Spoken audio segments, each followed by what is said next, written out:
The skeletal system includes all the bones of the body, plus the joints where they attach to each other.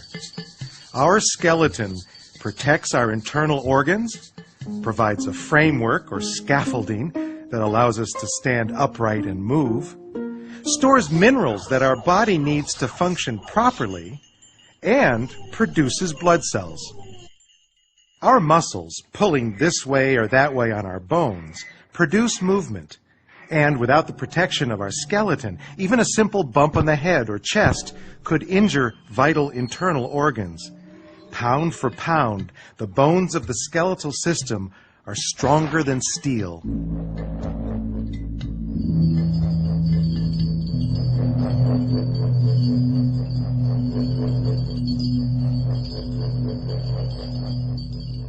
The skeletal system is made up of 206 different bones, which come in 4 basic shapes.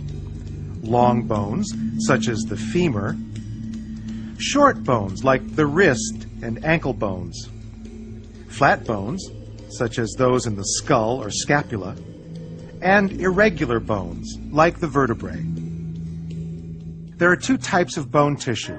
Compact bone, which is dense, smooth, and very strong, and cancellous bone, which is spongy and lightweight. Both types of bone tissue contain living cells, which help make repairs if a bone is injured or broken. A typical long bone has a main shaft called the diaphysis, composed of compact bone, and 2 ends called epiphyses, composed of cancellous bone.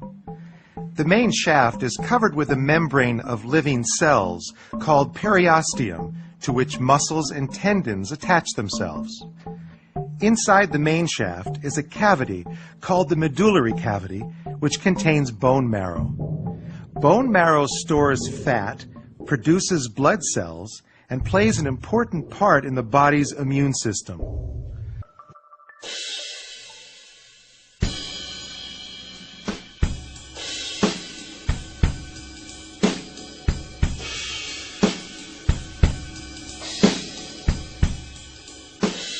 The skeletal system is divided into 2 divisions.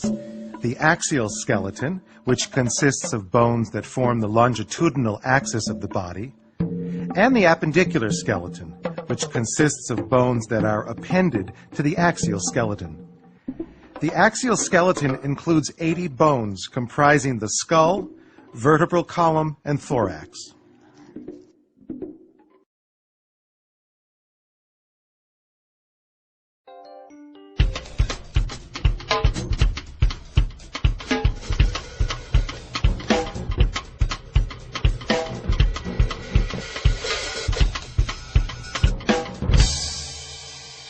The appendicular skeleton consists of the bones of the shoulders, upper extremities, hips, and lower extremities.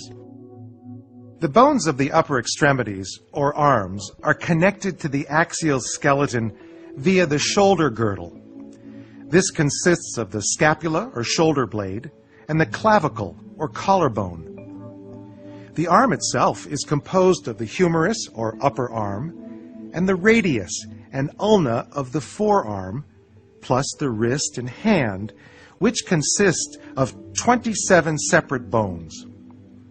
Because of this large number of small bones, our hands are capable of more movement than any other part of our body. The bones of the lower extremities, or legs, are connected to the axial skeleton via the pelvic girdle, which is formed by the 2 hip bones. It protects the bladder, reproductive organs, lower colon, and rectum. In the male, the pubic arch of the pelvis is less than 90 degrees wide. In the female, greater than 90 degrees. This difference in width is necessary for the female pelvis to accommodate childbirth. The longest, heaviest, and strongest bone in the body is the femur, commonly called the thigh bone. At one end, it is connected to the pelvis, and at the other end, to the lower leg, which is made up of the tibia, or shin bone, and fibula. The tibia bears all of our body's weight. The fibula bears no weight at all. The patella, or kneecap, is a large bone between the femur and fibula. It protects the knee joint and tendons that form the knee. The bones of the ankle and foot must carry all of our body weight as we stand, walk, or run. And the 26 bones and 33 joints that make up our ankle and foot enable it to do just that. The entire skeletal system of an average adult weighs less than 10 kilograms. If you attempted to replace this with a steel skeleton that was just as strong, it would weigh 400 kilograms and still would not have the resilience of bone or the ability to repair itself.